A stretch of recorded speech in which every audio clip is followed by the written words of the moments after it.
안녕하세요. 모세오경 세 번째 강의를 진행하도록 하겠습니다. 다소 첫 강의하고 두 번째 강의, 좀 복잡한 논쟁이 좀 진행되었죠. 첫 강의는 오경의 해석 방법론, 그 다음에 두 번째는 창조, 창조와 진화에 관한 그런 논쟁과 더불어 가장 어려운 1, 2, 3장 부분, 1, 2, 3장, 특히 1장의 창조에 대한 부분을 우리가 살펴보았습니다. 성경을 해석할 때 우리가 균형을 잘 이제 맞출 필요가 있다고 말씀드렸어요. 성경은 과학책이 아니고 또 역사책도 아니고 역사를 어떤 문학적 기록 방식으로 담고 있는 그런 책이다라는 그런 관점을 유지해야 된다라고 말씀드렸습니다. 그러니까 역사와 문학이라는 이 두 가지를 동시에 우리가 붙들어야 됩니다. 균형 있게. 자, 오늘은 세 번째로 창세기 2장부터 11장까지를 살펴보도록 하겠습니다. 재밌는 내용들이 꽤 많이 나올 거예요.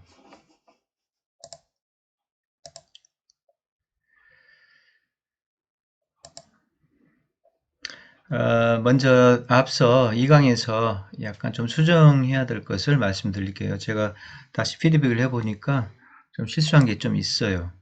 먼저 이 부분은 우리가 우리의 형상을 따라 우리에 대한 이해에서 우리를 삼일체로 독자적으로 분류하는 게 좋아요. 그러니까 우리를 전통적으로 조직신학적 개념으로 삼일체로 해석을 하는, 삼일체 하나님이니까 우리다라고 해석하는 그런 해석 방법론이 하나 있다는 것이고, 두 번째를 전원복수의 우리로 별도로 구분하는 게 좋습니다. 그러니까 여러분의 강의 안에서 이 부분은 이렇게 좀 지워주는 것이 좋다는 거죠. 삼일체 요 부분을 위로 독자적으로 분류를 하는 것이 더 깔끔하겠다 싶어요. 그게 더 나은 것 같아요.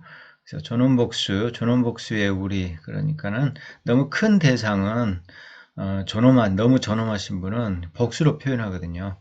그래서 우리도 여기 존엄복수의 우리다라고 이렇게 그런 주장이 제기되는데, 문제는 우리라는 그런 대명사가 존엄 복수로 사용된 적은 없어요. 이런 방법은 없다는 거죠. 그거 말씀드렸고. 그 다음에 하늘의 어전회의, 어전회의법, 이거는 말씀드렸으니까 넘어가도록 하겠습니다. 그거 하나 수정해 주시고, 자, 두 번째 창조 이야기를 살펴보도록 하겠습니다. 강의 안에서 2장 1절로 되어 있는데 이것도 2장 4절로 수정을 하시면 좋을 것 같습니다. 왜냐하면 2장 4절부터가 정확하게 두 번째 창조 이야기가 시작되는 지점이 맞습니다. 1장과 2장이 서로 다른 창조 이야기의 자료인가, 이제 학자들이 이런 거 가지고 연구를 많이 하거든요. 그래서 1장에는 주어가 엘로힘이에요. 주어가 엘로힘이다 보니까 처음에 비평학자들은 이것을 이 자료로 봤어요. 엘로힘 자료다. 그래서 이거는 1장은 이 자료다. 1장은 이 자료다. 이렇게 이제 구분했어요. 처음에. 2장은 보니까 히브리 원문으로 보면은 여호와로 돼 있어요.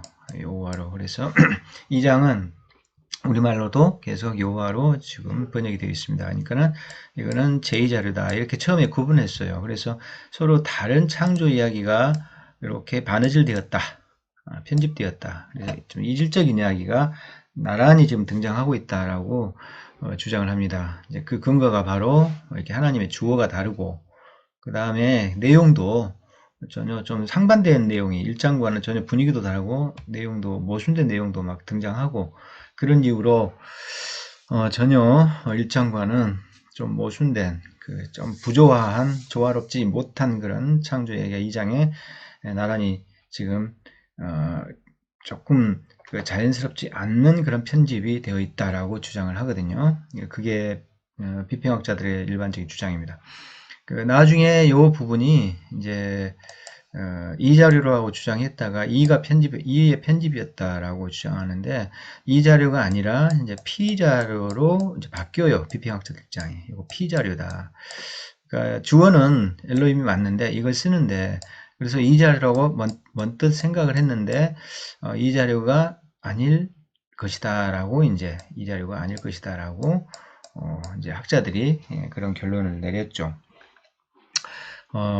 그래서 피자라고 이제 결론을 다시 견해를 바꾼 이유는 일장이 굉장히 체계화돼 있죠. 첫째 날, 둘째 날, 셋째 날, 넷째 날 이런 식으로 체계화돼 있잖아요.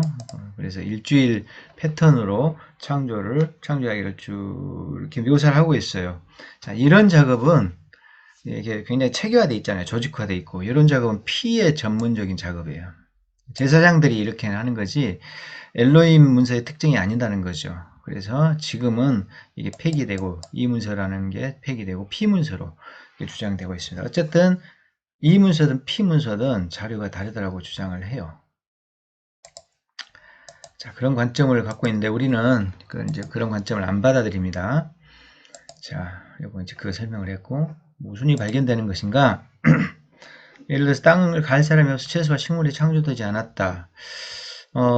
뭐 이런 것도 일단 사람을 지어놓고 채소와 식물을 그 다음에 창조하는 그런 방식의 순서로 우리가 좀 이해할 수가 있는데 언뜻 그렇게 이해가 되거든요.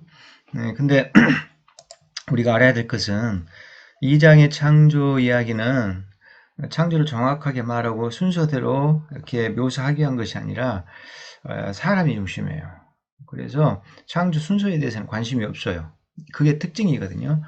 그러니까 거기서 막 1장하고 비교해보고 하는 것은 별로 의미가 없습니다. 2장의 의도는 창조 순서를 정확하게 말하는 데 의도가 있지 않고 오직 인간의 그다음에 에덴에만 이렇게 초점을 맞추고 있어요. 그런 목적이 있으니까 나머지는 부수적인 거예요. 중요하지 않아요. 그래서 따라서 정확한 창조의 순서에 관심을 두지 않고 있다는 것입니다. 자, 2장 4절에서 9절은 인간의 창조와 에덴 동산의 창설에 대한 것인데 자, 2장에서 에덴 동산이 등장하고 거기에 사람이 살도록 창조가 되죠.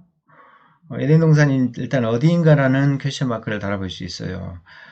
우리는 하나님 믿으니까, 성경을 믿으니까 이런 질문을 해볼 수 있죠. 에덴 동산이 어디인가? 라고 충분히 궁금증을 품어볼 수가 있습니다. 안 믿는 사람들은 참 쓸데없는 일이라고 생각할 수 있겠지만, 자, 그래서 이제 몇 가지 이제 후보지들이 있어요. 에덴 동산. 원래 에덴의 뜻은 들판, 평온 그런 뜻이었어요. 일단 이게 그런 뜻을 갖고 있고, 혹은 히브리어로는 기쁨이란 뜻이에요. 히브리어로 가면 히브리어에 기쁨이란 뜻이 있어요. 히브리어의 기쁨이란 뜻이 에덴하고 이렇게 사용되고 있고, 그러나 히브리어가 아니고 다른 고대 근동어, 이웃나라들의 언어를 메소포타미아 쪽 그쪽 언어를 뒤지면은 에덴이 들판과 평온 그런 뜻을 분명히 또 갖고 있습니다. 그래서 이 두 가지 가능성을 좀 언어적 배경을 우리가 해봐야 됩니다. 이것은 에덴 동산은 가장 유력하게는 메소포타미아의 어느 장소일 수 있어요. 가장 우리가 타당한 그런 추론이라고 볼 수가 있습니다. 학자들이 이제 찾는 거예요. 네 개의 강과 보석. 이렇게 묘사가 되고 있잖아요. 네 개의 큰 강이 흐르고 그 주변에 보석이 채굴되고 하는 그런 장소가 어딘가 하고 이제 찾는 거예요. 자, 네 개의 강은 비손, 기온, hit데겔, 유브라데 이렇게 돼 있는데 사실 유브라데는 우리 금방 알 수 있죠. 이거는 유프라테스 강을 말합니다. 유프라테스예요. 정확하게. 지금 중동 지역에 있는 큰 4대 문명의 발상지 티그리스와 유프라테스 강이죠. 그거고 hit데겔도 사실 티그리스를 말해요. 데겔이죠. 데겔. 티그리 여기 지금 여기서 온 거예요. 이렇게 왔습니다. 그래서 티그리스 강, 유프라테스 강을 말합니다. 자, 이 두 강은 확인이 돼요. 분명히 이 두 강은 오늘날의 티그리스 강과 유프라테스 강이 맞는데 이 두 강이 어딘지 이제 확인이 어렵습니다. 네, 그래서 에덴의 위치를 찾기가 쉽지는 않아요. 그래도 한번 찾아보는 거죠. 그 다음에 에덴에 금이 있고, 금이 생산이 되고, 호마노보조, 베델리엄, 이런 보석들이 있다는 거죠. 자, 이런 보석류, 이런 것들이 암시하는 것은 성막의 찬란함이 조금 암시되어 있어요. 말씀을 앞에서 드렸죠. 오경을 읽을 때는 앞뒤 관계를 잘 봐야 되는데, 특히 다른 책과의 관계도 살펴봐야 된다고. 그래서 인터텍슈얼러티한 그런 방법으로 오경을 보면 좋은데, 여기 분명히 그 성막의 찬란함이 좀 암시되어 있어요. 이런 묘사를 통해서. 분명히 이제 이것은 성막에 나타나는, 성막에 사용되는 그런 귀금속들이죠. 예, 금 같은 거. 호마노, 예, 대표적으로 많이 나타나죠. 베들레헴은 어떤 보석인지 정확하게 정체를 파악하기 어려워요. 그리고 하늘성전의 찬란함, 계시록에 이렇게 묘사가 돼 있어요. 근데 이 묘사가 에덴 동산의 묘사보다 몇 배가 이제 더 장엄한데 휘황찬란하고 대단한데, 그래도 좀 제한된 표현이지만 이게 어느 정도는 하늘성전의 찬란함을 좀 비춰주고 있다는 것을 우리가 알 수가 있습니다. 그래서 에덴 동산의 후보지로 많은 사람들이 여기다 저기다 좀 추적을 많이 해봤어요, 사람들이. 그래서 어떤 사람은 여기다 이렇게 이제 주장하는 사람들이 있어요. 그래서 티그리스 유프라데스 강이 여기 지금 흐르고, 두 개의 강이, 거대한 강이 저기 흐르고, 여기 지금 비송과 기온이 두 강이 이쪽으로 좀 흐르고 있다는 거죠. 자, 네 강을 끼고 있는 이 지역이 에덴이었다라고 주장하는 사람들이 없지 않아 있어요. 그러나 확실하지는 않습니다. 단정 지을 수 없고, 또 어떤 사람들은 그쪽이 아니고 이쪽 아니면은 이쪽이다. 아까 거기는 이쪽 근방이었어요. 이쪽 근방이었어요. 아까 거기는. 근데 그보다 이쪽으로 유프라데스 티그리스 강 상류죠. 유프라데스 티그리스 상류라고 주장하는 사람이 있는가 하면 하류 쪽을 주장하는 사람도 없잖아 있죠. 그래서 고대에는 이쪽에 이렇게 강이 흘렀을 것이다. 비송강과 그다음에 기온강이 양쪽으로 이렇게 흘렀을 것이다 라고 이제 주장을 이제 하는 거죠. 사실은 그래서 네 강이 이렇게 흘러온다 이렇게 주장하는 사람들이 있어요. 네, 이것도 확실한 건 전혀 없습니다. 이제 추론에 불과하고, 다만 한 가지 분명한 것은 이 현재의 강줄기가 있잖아요. 오늘날의 강줄기하고는 과거에 수천 년 전에 유프라데스 티그리스 강줄기가 완전히 많이 바뀌었어요.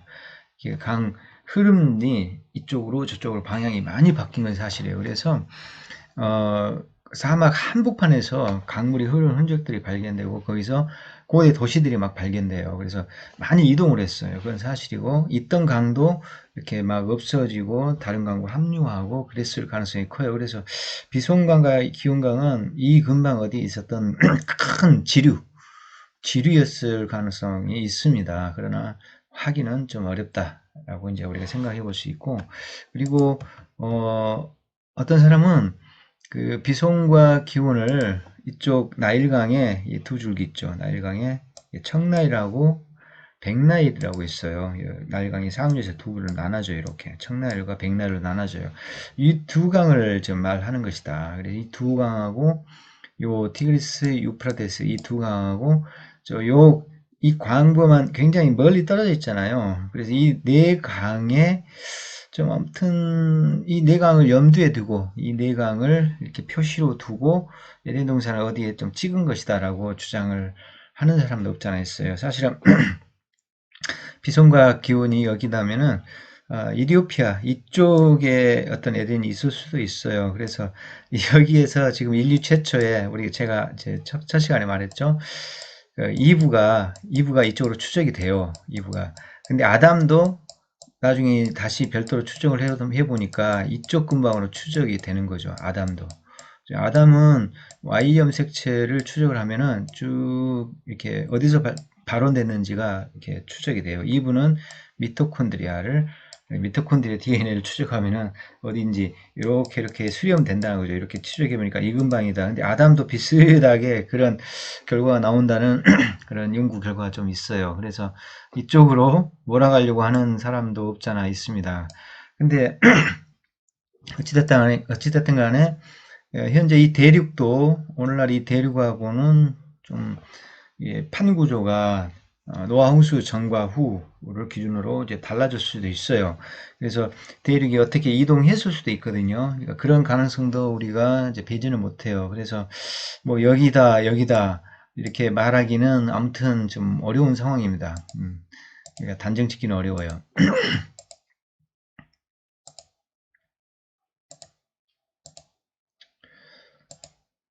그리고 이제 아담에게 부여된 직무와 금지 사항을 보면 아담은 에덴의 정원사였죠. 에덴의 관리자고. 자, 여기서 정원사니까는 이제 경작을 하잖아요. 노동을 하고 섬기고. 이 동사들이 섬기다라는 동사가 아바드예요. 아바드. 근데 아바드가 재밌게도 예배라는 단어, 아보드라는 단어가 여기서 와요. 아보드, 아보다. 음, 이게 이제 아보다라는 것이거든요. 아보다가 섬김, 예배 이제 그런 뜻으로 사용됩니다. 아보다. 여기서 와요. 그래서 이것을 일종의 예배 행위로 아담이 에덴에서 일을 하는 것을 예배 행위로 볼 수가 있다는 거죠. 넓은 의미의 예배 행위로 볼 수가 있다. 그래서 여기서 그 노동 신학이라는 게 좀 여기서 이야기 좀 될 수 있어요. 노동 신학을 여기서 근거를 찾아가지고 노동의 신성함을 강조하는 사람들이 꽤 있습니다. 노동은 곧 예배다.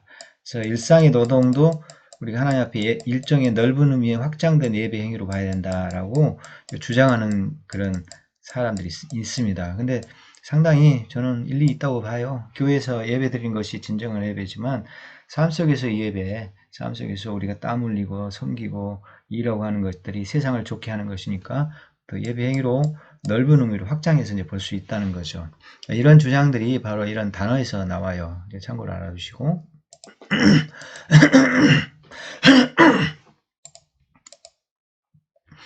샤마르는 이제 지키다, 동산지기를 연상시키죠.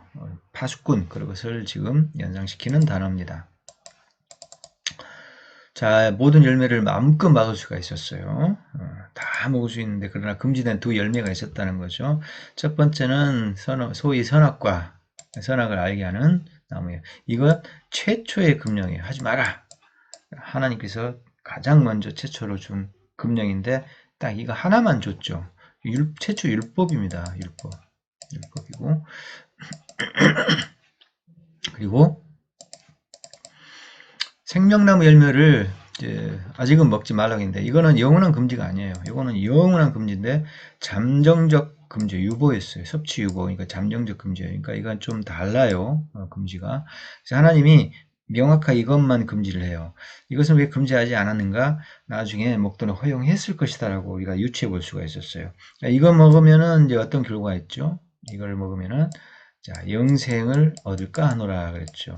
자, 이거를 먹으면은 먹게 되는데 그 조건이 뭐냐? 율법을 지켰을 때 이것을 지켰을 때 이거를 먹게 한다라는 거죠. 이걸 먹게 해서 이걸 먹으면은 이것을 지켰을 때 이걸 먹으면은 하나님이 정한 때가 있겠죠. 그러면 그가 영생한 그런 존재로 승격된다라는 거죠. 그러니까는 아담은 처음부터 영생의 존재로 창조가 되지 않았을 것이다라고 우리가 유추해 볼 수가 있고 조건부로 영생으로 계획된 자유의지를 가졌으니까 순종 여부를 보고 영생으로 승격시켜줄 그런 하나님의 뜻이 어떤 그 의도가 계획이 있었다라고 우리가 유추해 볼 수가 있습니다.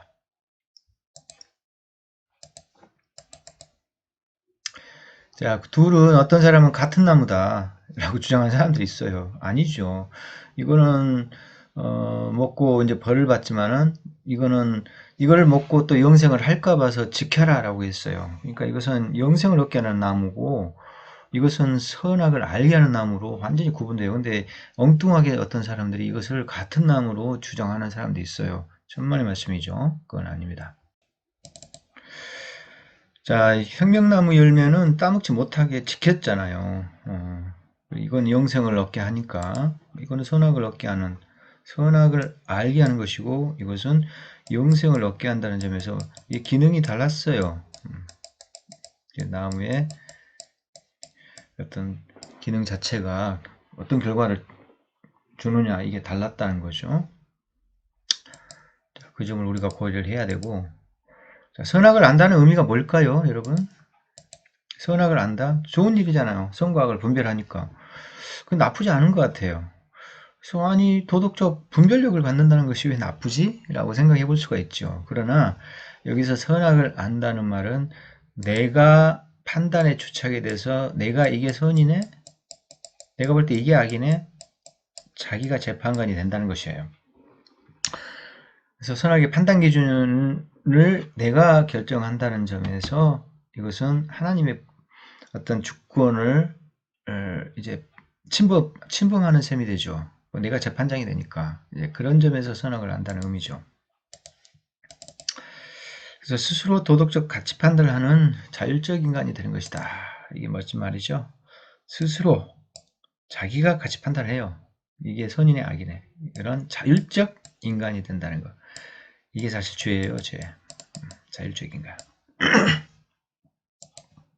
하나님 없이 내가 모든 걸 결정할 수 있다는 거죠. 자, 자기 주장을 하는 독립의사는 이게 죄의 본질이에요. 자율적 인간이 되어서 자기 주장을 하는 거예요. 자율적 인간이니까 자기 주장 하죠. 자기 주장이 사실은 죄의 본질이에요.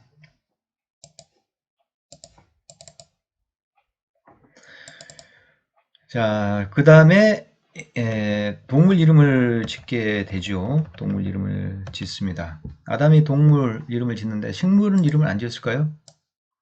동물만. 아마도 식물도 이렇게 암시되어 있어요. 식물 이름도 하나하나 이름을 붙였을 것이다. 왜냐? 모든 사물에 이름을 붙였어요. 동물뿐만 아니라. 이렇게 이름이 다 있잖아요. 벽, 책상. 모든 사물에 이름을 붙이잖아요. 아담도 다 이름 붙이기를 했을 거예요. 그러니까 식물 이름도 당연히 이름을 붙였는데 동물이 그래도 인간과 가장 근접해 있어요. 같이 창조되었고 그래서 동물이 이 모든 것을 것을 이제 대표한다라고 보시면 돼요. 대표로 이렇게 이름 짓기를 했는데 여기는 만물의 이름 짓기가 들어갔다고 이제 봐야 되겠죠.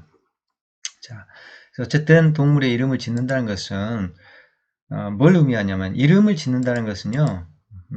아마 식물 이름도 지었을 것인데 권위를 행사한다는 거예요. 내가 이 대상에 대해서 권위자다라는 것을 이 이름 짓는 장명 행위를 통해서 이렇게 이제 보여주는 거예요. 그래서 권위를 행사하는 그런 행위가 바로 이름 짓기입니다. 아담의 배필인 여자를 창조하죠. 자, 여기서 결혼이라는 창조 규례, 중요한 창조 규례가 나와요. 결혼은 핵심적인 창조 규례예요. 창조 규례가 세 가지가 있어요. 하나는 노동하라는 거죠. 두 번째는 결혼이에요. 두 번째가. 두 번째를 이제 안식으로 해야 되겠네요. 두 번째를 안식을 하는 게 좋겠다. 두 번째가 노동하고 안식하라는 거죠.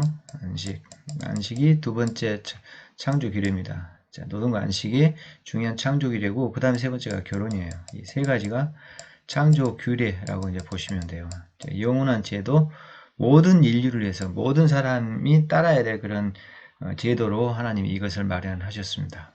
네, 이것을 우리가 창조 규례 이렇게 이제 말합니다. 결혼이 그 중에 이제 중요한 창조 규례 중에 하나라는 것입니다. 자, 여기 이제 보시면, 아담이 돕는 배필이 없다. 홀로 있죠. 돕는 배필이 없다. 자, 모든 가축들은, 동물들은 짝이 다 있었는데, 아담은 이제 없었다. 짝이란 말, 짝이 없다는 것이고, 갈빗단을 취하고, 이제 그 갈빗대로 여자를 만들었다. 이 갈빗대로 여자를 만드는 게 뭐냐? 자, 그리고 첫 번째는 이게 뭘 의미하냐. 돕는 배필이 뭐냐. 그를 이해할 필요가 있고, 내 뼈 중에 뼈요, 살 중에 살이다. 이게 뭘 의미하는 거냐. 그 다음에, 남자가 부모를 떠나서 그의 부모 합하여 둘이 한 몸을 이룬다. 이게 어떤 의미를 갖고 있는지, 두 사람이 벌거벗었으나 부끄러워하지 않는다. 이게 또 뭘 의미하는지 이거 하나하나 조금 살펴볼 필요가 있겠죠.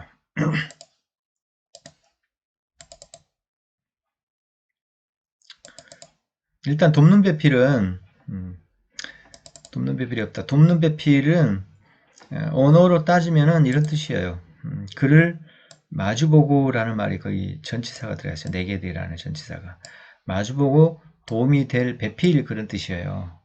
그러니까 마주보고 서 있다라는 그런 전치사가 거기 사용됩니다. 이게 굉장히 중요한 의미를 갖고 있어요. 히브리어 네게드가. 이게 지금 반대편에서 맞은편에서 정면에서 나란히 정면에서 그런 뜻입니다. 이렇게 맞대고 그런 뜻이에요. 맞대고 그런 뜻이에요. 자, 저게 근데 맞대고 그런 뜻인데 저게 상당히 중요한 의미를 갖고 있습니다.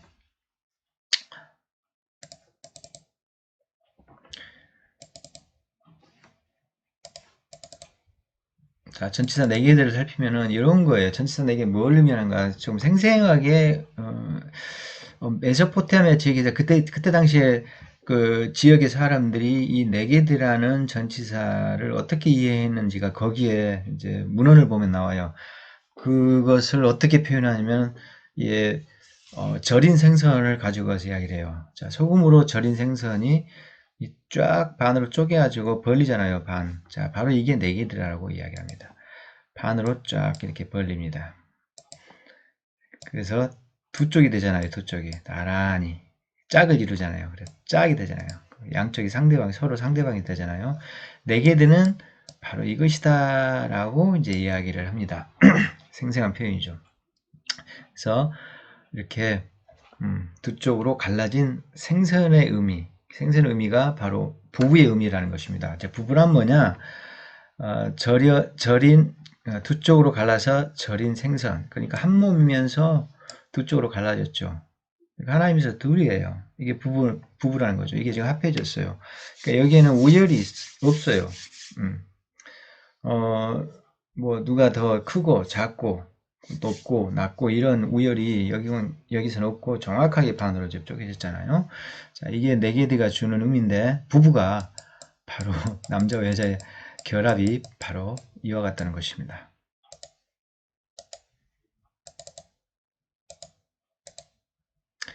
그래서 쪼개서 소금으로 절인 생선인데 맞은편에서 돕는 상대방 짝이라는 뜻입니다. 아주 좋은 말이에요. 자, 그래서 이건 대등한 존재, 도움이나 보조자가 시다가 아니라는 거죠. 대등한 존재라는 거죠. 이게 아주 중요한 의미를 갖고 있고 종속적 관계가 아니라 평등한 관계다. 자, 둘은 원래 한 몸, 한 물고기인데 둘로 갈라서 짝을 이룰 뿐이고 그럼에도 동시에 한 몸으로 꼭 붙어 있다. 자, 이걸 우리가 알 수가 있고 그 다음에 갈비뼈로 지었다. 자, 이게 갈비뼈잖아요. 갈비뼈. 자, 이 갈비뼈가 갈비뼈를 이제 창조했는데 갈비뼈를 이제 뗐죠. 살과답으로 뗐어요. 어떤 일각의 사람들은 갈비뼈가 이렇게 잘라내면은 그대로 또 좀 있으면 금방 재생될 유일한 뼈다 이렇게 주장을 해요. 제가 의사들한테 다 물어봤어요. 의사들한테 물어보니까 외과 의사들한테 이제 물어보니까는 전혀 그게 아니다는 거죠.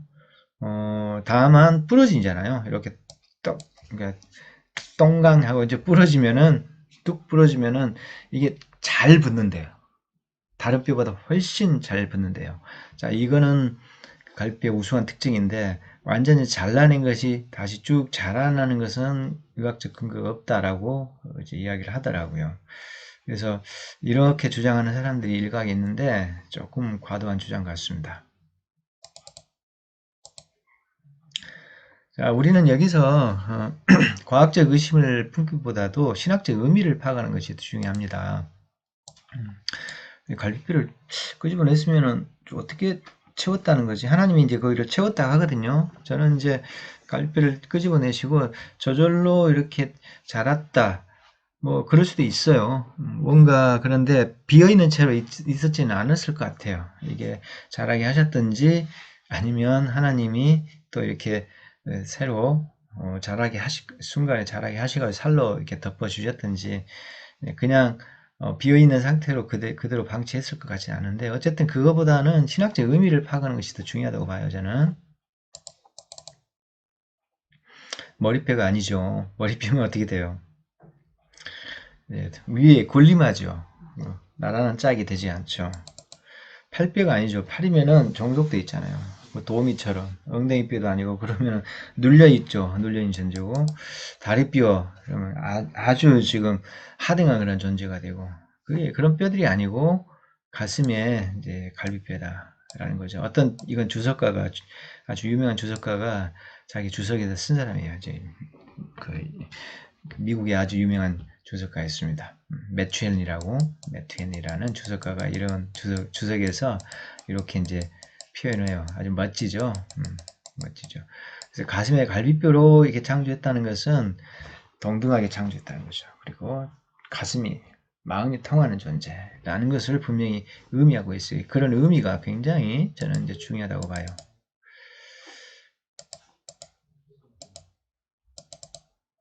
자, 부부 사이에 그리고 그러나 이거는 우리가 알고 있었으면 좋겠어요. 동등하지만 부부 사이에 그리고 가정에 남자를 가장으로 세운 것은 이런 하나님의 질서는 나는 지금도 유효하다고 봐요. 그러니까 모든 인간 사회 집단에서는 누군가가 대표를 해야 돼요. 장을 누가 해야 돼, 장. 자, 회사에도 사장이 있고 교회에도 담임 목사 있고 군대에도 대장님이 계시고 중대장, 대장 모든 조직에는 우두머리가 있어요. 헤드가 있죠. 헤드. 저는 가정의 헤드는 하나님이 남자로 세우셨다. 그게 하나님의 질서라고 저는 확신합니다. 그러나 그것이 존재론적 우열을 가리키지 않는다는 거죠. 그러니까는 부인은 열등하다. 이건 절대 아니라는 거죠. 이것이 어떤 존재론적 우열이나 차별을 의미하지는 않아요. 이걸 착각하면 안 돼요. 기능적인 어떤 우위, 그 다음에 헤드십은 가져갈 수 있지만은 존재론적으로는 완전히 완벽하게 같습니다. 둘은 짝을 이루고 있어요. 이걸 오해하시면 안 됩니다.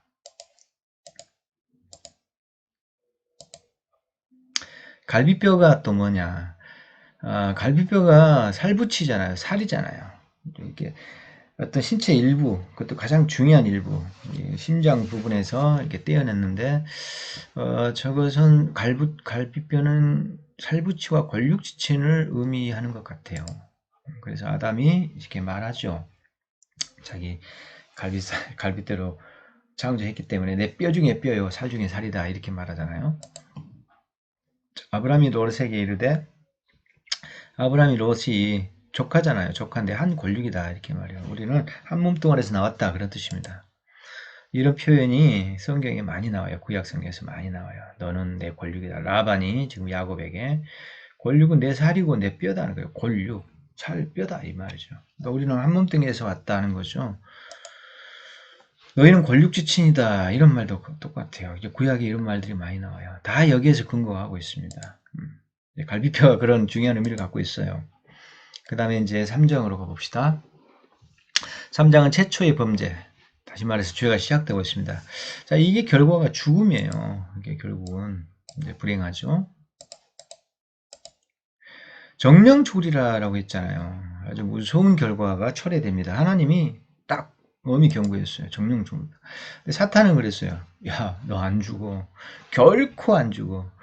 정령 강조가 들어가 있어요. 이게 히브리어로 보면은 명확하게 동사가 강조되어 있어요. 아주 강한 강조로 되어 있습니다. 둘 다. 정령 둘 다 사실 정령으로 번역할 수 있어요. 결코란 뜻입니다. 장담을 했단 말이죠. 두 존재가 장담을 했어요. 하나님과 사탄 두 분이 모두 두 존재가 지금 장담을 했어요. 똑같이.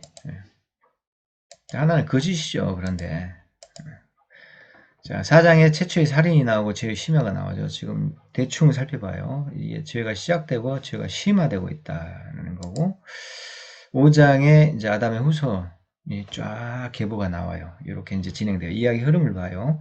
죄가 시작됐고 죽음이 이제 선고가 됐고 그 다음에 죽으리라 했으니까 인간은 죽는 존재가 되었고 4장에서 죄가 이제 아주 심화돼요. 더 아주 심각한 단계로 가고 살인까지 가니까 그 상황에서 이제 아담의 후손이 번창하기 시작합니다.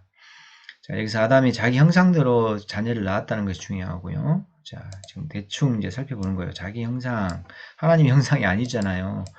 그 다음에 죽음이 되고 있고, 여기서 이 죽음이 사실은 이 죽음의 반복은 뭘 이야기하고 있냐면은 정령 죽으리라 한 것이 현실화되고 있어요. 이걸 이야기해주고 있고, 누가 진실을 말했는가가 여기서 드러나요. 자, 이런 흐름을 잘 보시라는 거예요. 자, 그래서 3장, 4장, 5장을 이런 흐름 속에서 이해할 필요가 있습니다. 자, 최초의 범죄를 먼저 살펴봐요. 자, 뱀이 유혹하죠. 인간이 타락하고. 자, 여기서 이제 제기해야 될 문제가 뱀이 진짜 뱀이냐. 여러분, 뱀 억울하지 않아요, 그러면? 아니, 뱀이 뭔 잘못이 있어요? 하나님이 아름답게 창조했어요. 그래서 그냥 뭐 자기는 에덴 동산에 잘 살고 있는데, 뭐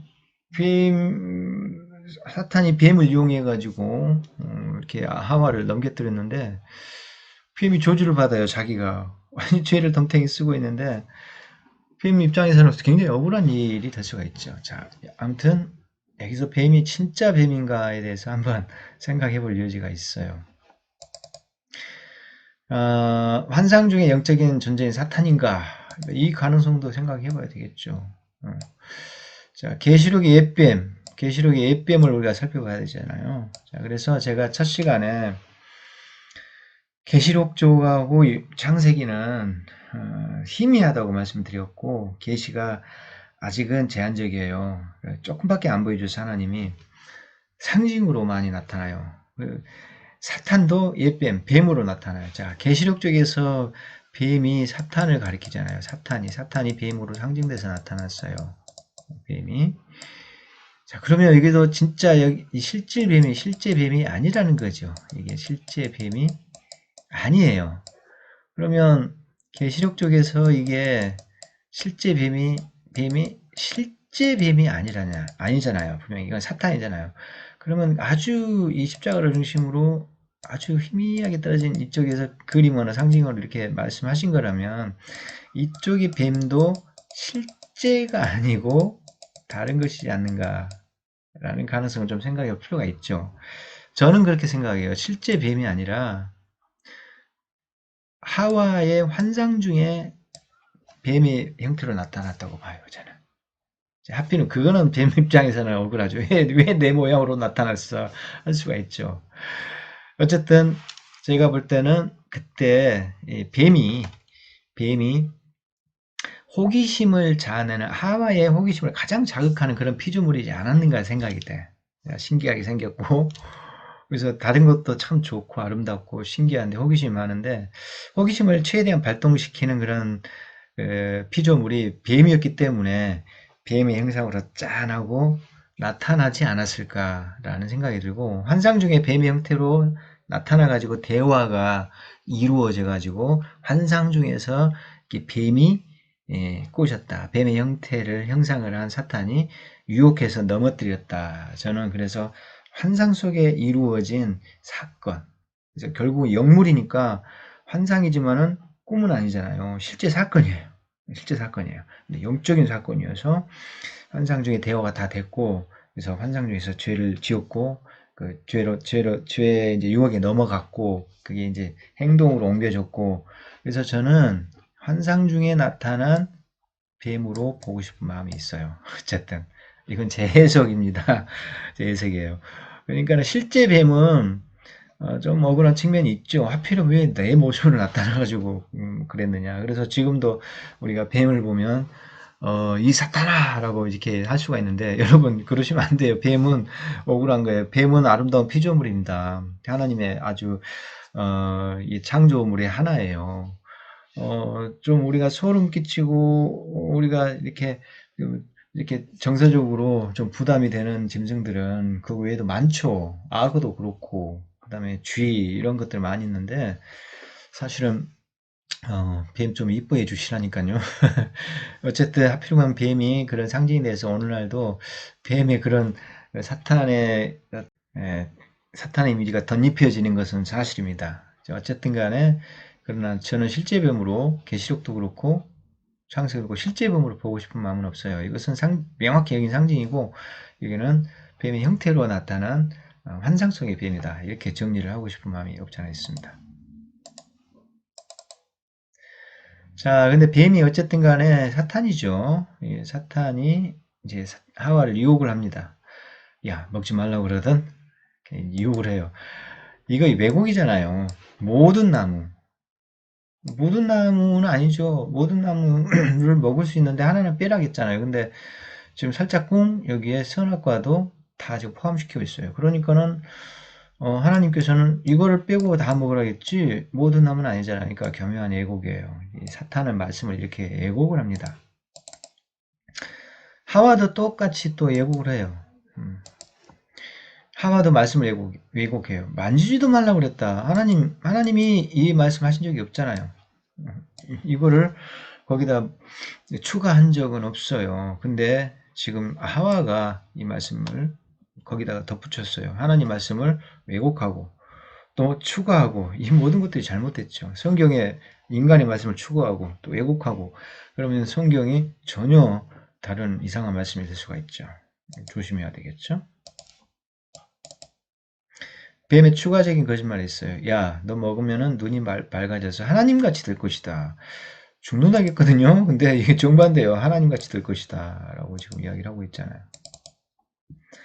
자, 하와의 눈에 이런 이제 심리적 현상이 나타납니다. 딱 보니까 먹음직하고 보암직하고 보기에 탐스럽다. 자, 이것이 죄를 짓는 과정이에요. 예. 딱 보니까는 이게 뭔가 탐스러워요. 그 다음에 보는 것이 죄로 이어져요. 그리고 이제 이게 어떤 탐냄의 행동으로 들어가고 자, 이런 것이 죄를 짓는 과정인데 신약에서도 이런 게 비슷한 게 나오잖아요. 육체의 정욕과 안목의 정욕과 이생의 자랑 이렇게 나란히 지금 어울리고 있습니다. 자, 이걸 정령 죽지 않으리라고 또 거짓말 하잖아요. 계속 반복적인 거짓말이 지금 진행되고 있습니다. 자, 그리고 무화과 이파리로 이제 치마를 만드는데 무화과가 이파리가 크긴 합니다. 이렇게 큼지막해요. 실질적으로 가리기는 좋아요. 근데 그게 이파리니까 얼마나 오래 가겠어요. 사실은 이게 뭘 의미하냐면은 스스로 자기 스스로가 아담과 하와가 자기 수치를 덮어보려고 하는 거죠. 근데 자기가 수치를 덮어보려고 하는데 되나요? 이게 쉽게 찢기고 망가지는데 이게 지금 인간의 정교예요, 사실은. 자기가 어떻게 해결해 보려고 해. 자기가 부끄러움을 덮어보려고 해. 자기 죄를 스스로 없애보려고 하는데 안 되죠. 이게 찢기고 망가집니다. 저는 이것이 인간의 정교, 인간의 어떤 행위, 노력의 한계, 공허함 이런 것을 분명히 말해주고 있다고 생각해요.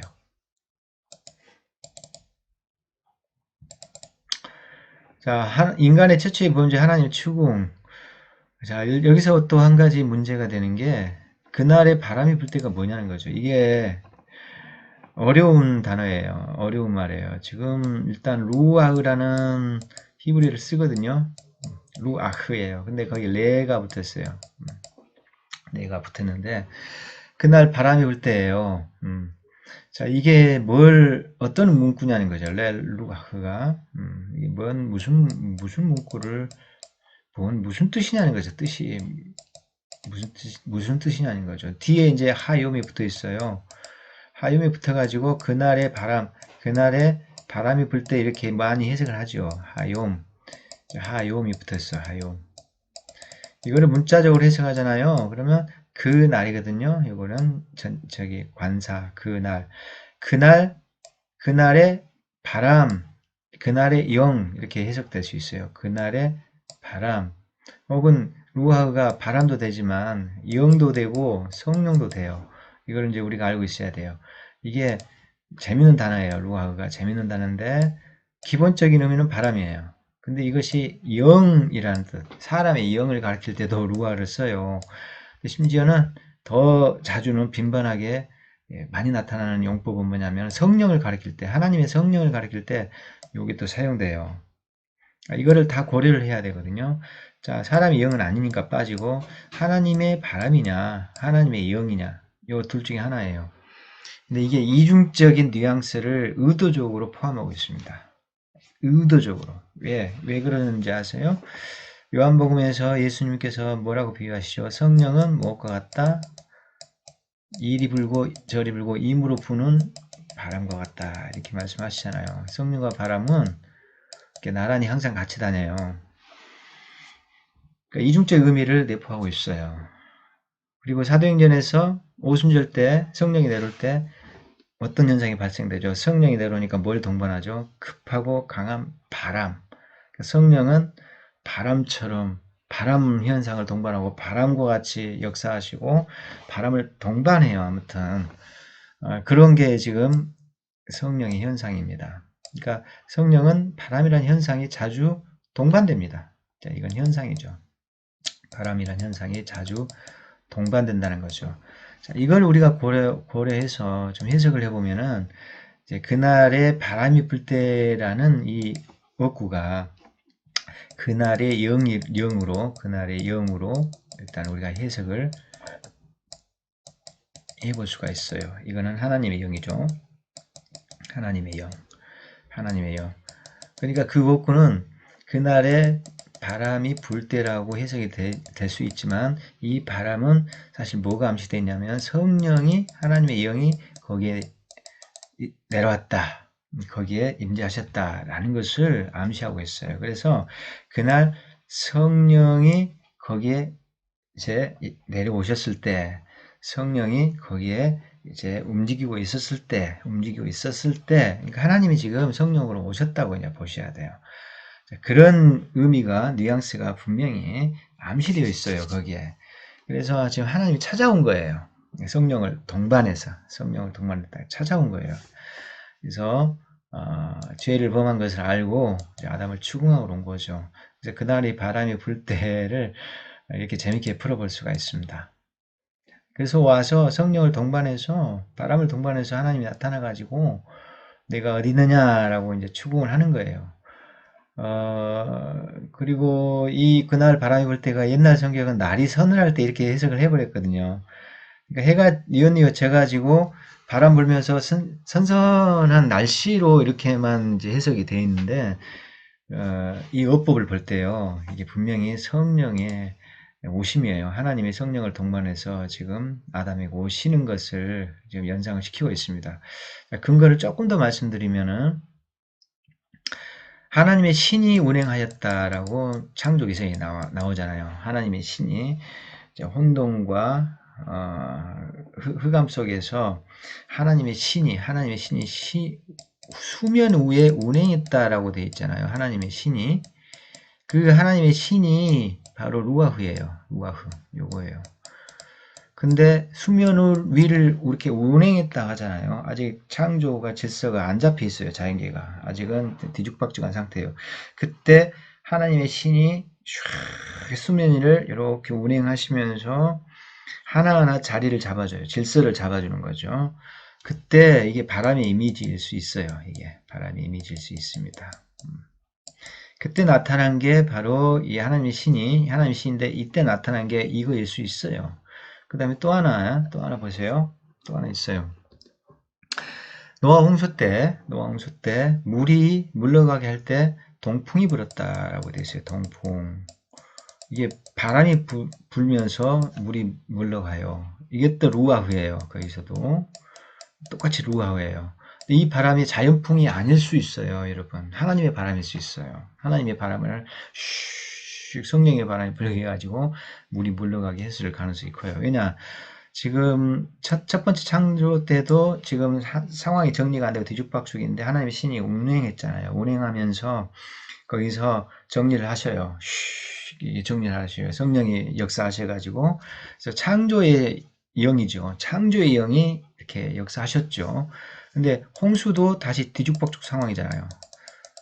원래 물이 육지와 갈라져 있었는데 다시 육지 물이 구분이 없이 다시 처음 창조의 질서를 잡기 전에 그 혼란의 상태로 다시 들어갔어요. 그러니까 창조가 다시 이제 이게 무효가 되고 창조 질서가 무효가 되고 다시 원래 처음에 지금 그 우주의 원질서 하나님이 원재료를 우주의 원재료를 만들고 그 다음에 창조 작업을 시작하셨잖아요. 그 상태로 다시 뒤죽박죽 혼돈과 흑암의 상태로 다시 돌이킨 그런 하나님이 돌이킨 사건입니다. 홍수라는 것은. 그래서 이제 물이 빠지는데 다시 루아흐를 보내요. 그러니까 똑같이 루아흐를 보내서 작업을 하셔요. 작업을 하나님의 영을 보내줘 가지고 질서가 잡히게 창조의 영이 똑같이 거기서 일을 하신 거예요. 그러니까 이것도 창조의 영의 어떤 작용, 홍수 때 창조형의 작용으로 봐서 다시 재창조를 하는 작업으로 볼 수가 있다는 거죠. 네, 그것도 이 근거 중에 하나고, 또 하나는 그 출애굽할 때 바다가 갈라지잖아요. 홍해가 쫙 갈라지는데 다시 그 홍해를 가를 때 뭐라고 돼 있냐면 동풍을 불게 하셨다. 그때 또 동풍이 또 나와요. 그때도 루아흐예요. 루아흐 이렇게 또 나와요. 루아흐가 그때도 동풍이 루아흐로 표현되고 있는데 거기서도 마찬가지예요. 물을 이제 통제하시고 물을 주관하시는 하나님이 거기서 또 나타나져요. 모세 지팡을 통해서 하나님의 영이 쫙 역사해서 동풍이 갑자기 이것도 하나님의 성령의 어떤 역사라고 볼 수가 있어요. 단순히 자연풍은 아니라는 거죠. 그래서 하나님의 성령의 어떤 작업으로 우리가 볼 수가 있다는 거죠. 자, 이런 루아흐의 어법을 보면은 거기에 비춰볼 때, 이 율법들에 비추어 볼 때, 이 창세기 3장에서, 아담을 추궁하러 오셨을 때, 이렇게 그날에 바람이 불었다 했을 때 이 바람은 단순한 자연풍이 아니라는 거죠. 성령의 바람. 그래서 하나님의 나타나심을 분명히 암시하고 있을 가능성이 큽니다. 책임 전가의 순서를 잘 보셔야 돼요. 자, 아담에서 하와, 뱀, 서로 니 탓이요, 이놈 때문이요라고 이렇게 순서를 하잖아요. 그러니까 이게 죄인의 특징입니다. 이게 죄인들이 다 이런 모습이에요. 네. 그리고 죄에 대한 하나님의 징계를 보시면, 자, 신문은 이렇게 순서를 진행하셔요. 남자에서 여자로 뱀. 그러니까는 이게 서로 니 탓이요 지금 했죠. 그러니까는 너 왜 그랬어? 너 왜 그랬어? 너 왜 그랬어? 너 죽어. 이렇게 이제 되는 거죠. 신문이 이렇게 되고 판결 순서는 이제 반대예요. 너 죽었어. 너 이제 벌 받아. 너 고생할 거야. 이렇게 판결은 반대로 진행을 합니다. 순서가 이제 뒤바뀝니다. 이것도 이제 흥미로운 것 중에 하나인데 참고하시고. 그리고 범죄 삼중적 결과가 중요해요. 죄가 이렇게 심각합니다. 자, 하나님과 사람이 분리돼요. 이게 죽음을 가리킵니다. 영적 죽음이죠, 사실은. 분리는 죽음이에요. 하나님과 우리가 떨어져 버렸잖아요. 그럼 영적인 의미의 죽음이고, 그 다음에 인간과 자연이 분리되어 있어요. 그전에는 인간과 자연이 완전한 조화 속에 살았어요. 완벽한 조화 속에서. 그래서 힘들지 않았죠. 근데 지금은 분리돼서 자연도 인간의 말을 안 듣고 고생을 해야 됩니다. 땅도 힘들게 파야지 농사가 겨우 되고 등등. 인간과 인간의 분리가 가장 불행하죠. 자, 부부관계가 이제는 예전 같지가 않게 돼요. 서로 막 손가락질하고 그렇게 했잖아요. 자, 이런 분리. 그래서 지금은 이제 그 이후에는 그 모든 것을 서로 공유하고 뭐 그런 관계가 되지 않고 감춰요. 뭐 자기 것을 이렇게 이렇게 자기 것을 확보하려고 하고 서로 이기심에 이제 사로잡히고 등등 그런 인간의 이제 모습들을 보게 됩니다. 이 죄의 결과입니다. 그래서 삼중적 분리는 중요합니다. 하나님과도 비틀어져 버렸고 관계가 자연과도 어긋나 버리고 사람과 사람 사이도 분리가 되고 이런 죄의 결과를 우리가 좀 알고 그리고 이제 우리가 세계를 이해하면은 이게 왜 그런지를 조금 우리가 납득할 수가 있어요. 하나님이 지금 인간 세상이 하나님 안 믿잖아요. 그리고 맨날 사람끼리는 다투고 전쟁을 많이 하고 그렇잖아요. 그리고 또 자연도 얼마나 함부로 그 자연을 이렇게 파괴하고 자연을 함부로 착취하는, 그래서 파괴하고, 그리고 또 자연이 사실 인간을 또 해코지 하는 경우도 많잖아요. 자연재해를 일으켜가지고 인간을 해치는 경우도 많고, 그래서 자연과 인간이 에덴 동산에서처럼 완벽한 조화 속에서 살지를 못하고 서로 조금은 불편한 관계 속에 있는 것은 사실입니다. 그 다음에 뱀이 저주를 받죠. 기어다닌다. 자, 이렇게 말을 하고 있어요. 자, 이게 과연 문자적으로 또 해석을 해야 될 것인가? 저는 그렇게 봐요. 뱀이, 어떤 사람은 그래요. 어떤 사람은. 뱀이 원래 기어다니지 않았는데, 요 사건 때문에 이제 기어다니게 됐다. 이렇게 이제 말을 한다는 거죠. 제가 근데 말씀드렸죠. 뱀이 무슨 죄가 있어요. 자기는 사탄이 자기를 끄집어 가지고 자기를 마음대로 이용해 먹고 버리고 나는 하는 게 벌 받고 기어다니게 되고, 이거는 뱀 입장에서는 너무나 불공정하죠. 저는 그래서 그렇게 보고 싶지 않아요. 그렇게 보지 않고 원래 뱀은 기어다니게 창조됐다고 봐요. 그리고 다른 모든 기는 동물도 많죠. 다양하게. 하나님이 너무나 많은 다양한 생물들을 창조하셨는데 기어다니는 동물이 얼마나 많습니까? 근데 뱀도 그렇게 이제 기어다니도록 저는 처음부터 창조가 됐다고 봐요. 그래서 좀 신기하죠. 징그럽기도 하지만. 근데 저는 그 기는 애초부터 기어다녔는데요. 그 기는 동작에 새로운 의미를 상징적으로 부여했다고 봐요. 그래서 뱀이 기어다니는 것에 비참과 굴욕의 의미를 이제 집어넣어가지고, 사탄 너는 이 뱀처럼 이제는 기어다닌다. 사탄 너는 이렇게 된다라는 것을 강하게 지금 이야기하고 있는데, 결국 사탄이 패배할 것이다라는 것을, 영원한 이제 심판을 당하고 결국은 그런 저주를 받을 것이라는 것을 요 비는 것에 그 의미를 부여해서 지금 하나님께서 그 사탄에게 저주를 하고 있다고 저는 생각을 합니다. 그래서 뱀 보고 사탄 저주 받았네 이렇게 생각을 할지언정, 뱀 저놈 나쁜 놈, 저는 이건 아닌 것 같아요. 제가 볼 때는 저도 뱀 사랑해 보려고 노력하는데 잘은 안 되죠. 아주 저도 뱀 좀 징그러요. 근데 호기심은 굉장히 많이 자라나요. 와, 이게 보고 있으면은 파충류관 같은데 이렇게 동물원에 가면은 파충류관도 있잖아요. 그러면 야, 뱀 보러 가자, 뱀 보러 가자. 뱀이 신기하잖아요. 자, 그런 호기심을 자아내는 피조물이라는 것은 사실인 것 같고, 그래서 하나님의 창조를 거기서도 우리가 엿보려고 노력을 해야 된다. 뱀은 여전히 하나님의 아름다운 피조물이라고 봅니다. 자, 그리고 뱀같이 지혜로우라고 했잖아요. 지혜의 상징이잖아요. 아주 현명한 사람의 상징으로 뱀이 쓰이니까 제가 말씀드렸죠. 뱀은 중립이라고. 뱀은 죄가 없어요. 뱀은 상징으로 나쁘게 좋게 사용될 뿐이에요. 자, 실제 뱀이 아닌 사탄을 상징할 수 있고, 옛뱀, 용, 곰, 마귀, 사탄이다가 계시록에서 뱀이 상징으로 사탄을 강력하게 상징하고 있어요. 사탄이에요, 뱀이. 이건 상징이죠. 실제 뱀은 너 사탄아 물러가라 하는 사람 없어요. 마당에 뱀 나타났다고 사탄아 물러가라 하는 건 아니잖아요. 근데 뱀을 보고 사탄을 연상하라는 거죠. 그렇죠? 그러니까 창세기의 뱀도 환상 중에 뱀의 형상을 입고 나타났을 가능성이, 그래서 호기심을 자아내가지고 유혹으로 넘어뜨렸을 가능성이 가장 크다고 저는 개인적으로 생각합니다. 이게 이제 저의 해석입니다. 자, 여자가 저주를 받아요. 임신의 고통, 그러니까 출산만이 아니라 임신 과정 자체가 고통입니다. 임신과 출산의 고통이고, 자, 그 전에도 조금 임신과 출산은 좀 쉽지는 않았을 것 같아요. 왜냐하면 우리가 동물들을 보면은 임신 과정도 조금 불편하지만 출산할 때 약간 힘이 들어요. 근데 대부분의 동물은 분만이 많이 자연스러워요.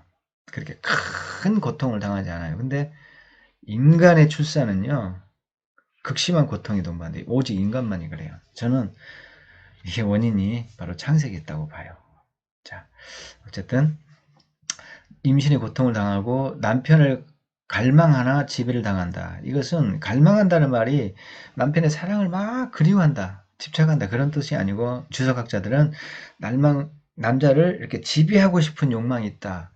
그런 것으로 해석하는데 그런데 오히려 지배를 당한다. 그러니까 동등한 관계가 파괴되는 것으로 그렇게 많이 해석을 합니다. 상당히 좋은 해석.